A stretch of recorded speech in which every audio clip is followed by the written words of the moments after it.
So here we're just going to talk a little bit about chemical reactions, bringing you back to some of your old chemistry classes. And just at the most basic level, chemical reactions are transforming one chemical into another by forming or breaking bonds between atoms. So hopefully that sounds familiar to you. Okay, so in this class, we're going to describe chemical reactions as either kinetic or as equilibrium reactions. So kinetic reactions, we're dealing with the rate at which a reaction takes place. Whereas in equilibrium, we're talking about the final expected chemical composition of a system, of a chemical system. So essentially, when we're talking about kinetic chemistry, we just want to know how fast is something going to happen or how slowly is it going to happen. Whereas with equilibrium chemistry, we want to know how much of a chemical is going to end up as what molecule or in what form. So which kind of chemistry you use really depends on what you want to know. So with kinetic, you might want to know how long a degrading contaminant is going to be in a lake or in the air or in an organism. And we've already done some of this actually with the exponential decay. This is a big equation that gets used a lot because it works for a lot of chemistry and then also biology. Whereas equilibrium, we've also done a little bit of this already. It's more when we want to know about what are the expected final concentrations of a chemical or of various chemicals in a system. So here in this video, we're going to talk about equilibrium chemistry. So here is one example. It's a reversible reaction. In equilibrium chemistry, we're generally talking about, or we are almost always talking about, reversible reactions. So in this case, we've got hydrogen and iodine, and it's a reversible reaction going to hydrogen iodide. So going this way would be making the products, and going this way would be making the reactants. So here are your reactants, here are your products. Okay, so when we're at equilibrium, the forward making products and the backwards making reactions happen at the same rate. So this is just a sort of graphical way of looking at that. Here's our forward reaction, here's our backward reaction. And in this particular case, we're starting in a system where there's initially no hydrogen iodide, right? So we're starting with a lot of hydrogen and a lot of iodine. So the forward reaction, this reaction, initially happens very quickly, making hydrogen iodide. And the backward reaction isn't really happening at all because there is no hydrogen iodide to return to hydrogen and iodine. So the rate of that reaction picks up slowly over time until both reactions are happening at the same rate.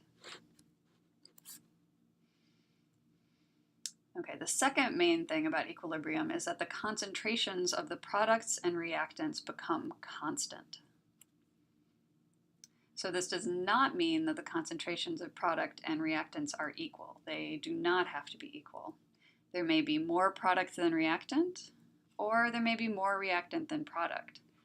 It's just that those concentrations stay constant.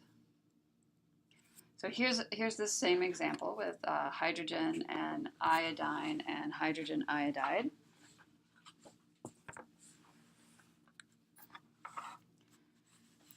And you can see starting out at the beginning, there's no hydrogen iodide, the green line here. But there's a lot of iodine, the purple line, and hydrogen, the red line. So over time, the reaction's moving forward at a faster rate. So we're making more and more hydrogen iodide over time. And then eventually the concentrations of the iodine and the hydrogen decrease.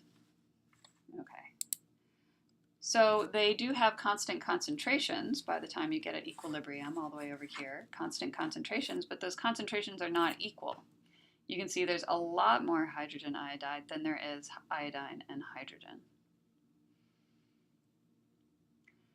Okay, so again, product and reactant concentrations are constant but not equal. And here is a sort of generic reversible reaction right here. So because the product and reactant concentrations are constant, the ratio of products and reactants, so that just means this is the ratio right here, will also be constant, right? Because these values are both constant. And so we call that K, or the equilibrium constant for that system. So more formally, that looks like this. So K is equal to the products here over the reactants here. So the A, B, C, and D, the big letters, are molar concentrations in mole per liter of these four chemicals.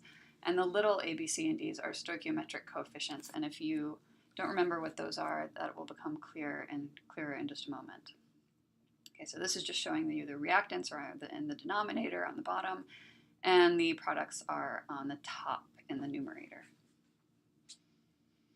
Okay, so here is what our example chemical system would look like if we were trying to get to the equilibrium constant. So we've got our reactants here on the bottom, our products here on the top, and the stoichiometric coefficient is just this number right here. So there are 2 hydrogen iodide molecules, so that's what goes up right here. And then on this side, for the reactants, there's only 1 hydrogen molecule. There's only 1 iodine molecule, so here are the stoichiometric coefficients right here. So we'll go on with that example, so maybe it'll become even clearer, hopefully. Okay, so here we can calculate this equilibrium constant. So we have equilibrium way out here where the concentrations aren't changing really anymore. So here's our setup from the previous page, and now we're just going to put numbers in there. So here is the concentration of hydrogen iodide at equilibrium way over here. We're going to say that's about 34. So we take that 34 and we square it because there are 2 hydrogen iodide molecules. And then here, down here, we've got the iodine. We're going to say that's about 7. So there's 7 right there. And the hydrogen, or say maybe that's about 3. So we'll put that in there. And we get an equilibrium constant of 55. Okay, so when K is greater than 1, this is just a general rule for chemistry. If K is greater than 1, like this one is, there are more products than reactants at equilibrium. And you can see that very clearly here. There's a lot more product here than the reactants. So K greater than 1, more products than reactants at equilibrium. K less than 1, we're going to have more reactants than products at equilibrium. So this situation would be flipped. This number down here would be really big. This number up here would be really small. So K would be less than 1, more reactants than products. Okay, so we can calculate this ratio anytime we want, right? The products to reactants. You can calculate it any time within this figure. We could calculate it here, here, here, or way over here at equilibrium.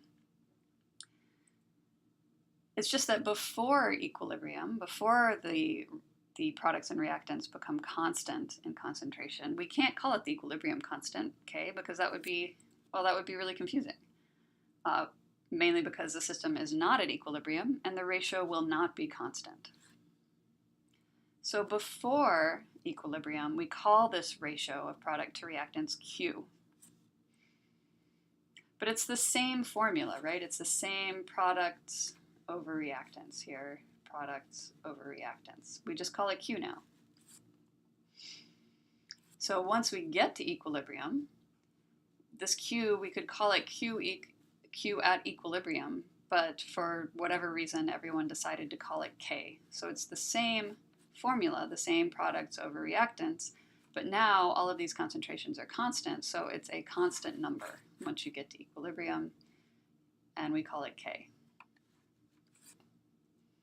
So this right here is what we call the mass action law. Okay, so here are some more calculation examples using the hydrogen iodide and hydrogen iodine system.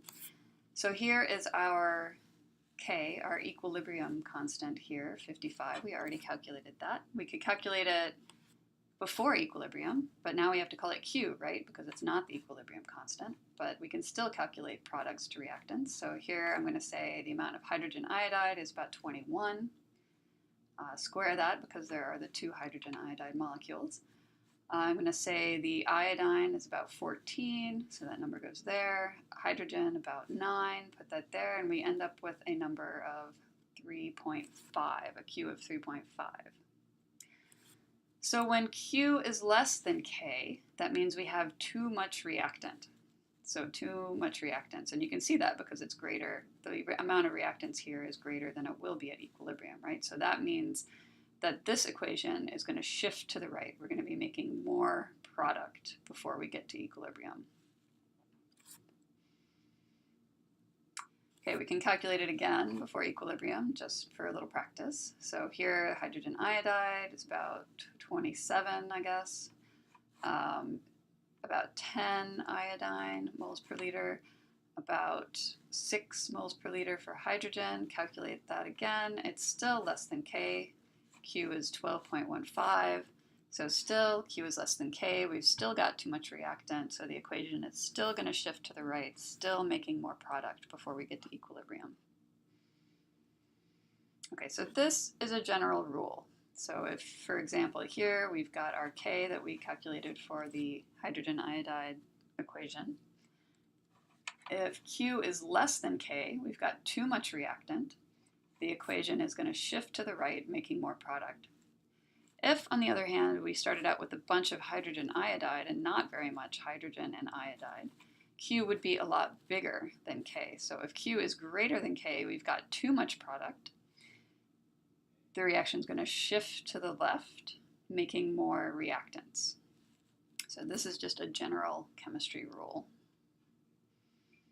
Okay, this is just another way of looking at that, sort of a graphical representation. So in this case, here's K, our equilibrium constant, always the same for this example sort of general chemical system. So if Q is less than K, then we've got to shift the reaction to the right to bring Q up to K so that those two are equal. The system is at equilibrium. If there's too much product, Q is a lot bigger than K, and we've got to shift the reaction to the left, making more reactants so that Q and K will be equal again, and the system will be at equilibrium. Okay, so there will be an example video up to show you an example of how we can use this information to figure things out about what forms chemicals will be in at equilibrium. Okay, so key points about equilibrium so far. The forward and reverse reaction rates will be equal. So out here at equilibrium, after all of the chemicals in the system concentrations become constant, the rates will be equal. And the product and reactant concentrations will be constant, and the ratio of those concentrations will also be constant and will be characterized by the equilibrium constant. So this is sort of the same thing. Here we've got reactants declining over time to a constant amount, products increasing over time till a constant amount, and once you're at equilibrium, no change in the amounts and equal rates for those forward and backward reactions. Okay, the last point that I'm going to make about equilibrium chemistry is that the system is at its lowest possible energy state. So this is also probably digging back into your chemistry. So here's kind of a figure showing you what that means. Here on the y-axis is Gibbs free energy, and that just refers to the amount of energy available in a chemical system, and it's usually talked about in terms of kilojoules.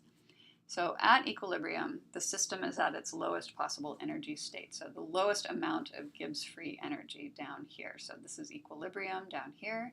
When Q is less than K, we've got too much reactant and too much free energy, so the system goes this way, making more product, and the system loses energy to be at this low energy state. So the same thing then happens if there's too much product, Q is greater than K, too much energy, so we shift back to make more reactants until we're at equilibrium, the lowest energy state here. So what you probably remember from chemistry is this delta G of reactions, and delta G from this figure would be the slope of a tangent line drawn anywhere on this figure would be the change in G.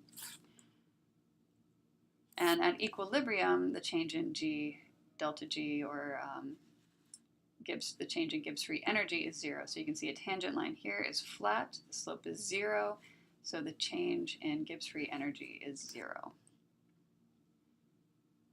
So that's really all I care about in terms of Gibbs free energy and equilibrium chemistry for this part of the class. I know the book, or the chapter that I gave you, goes into a lot of detail about that, but these are the main points that I want to get across here. Okay, so key points about equilibrium, one more time. Forward and reverse reaction rates are equal. Product and reactant concentrations are constant, and the ratio of those two things are characterized by the equilibrium constant, K. And the system is at its lowest possible energy state. Gibbs free energy is at a minimum for the system, and the amount of Gibbs free energy does not change. In other words, delta G is 0. Okay. So that's all for this section, and thanks for watching.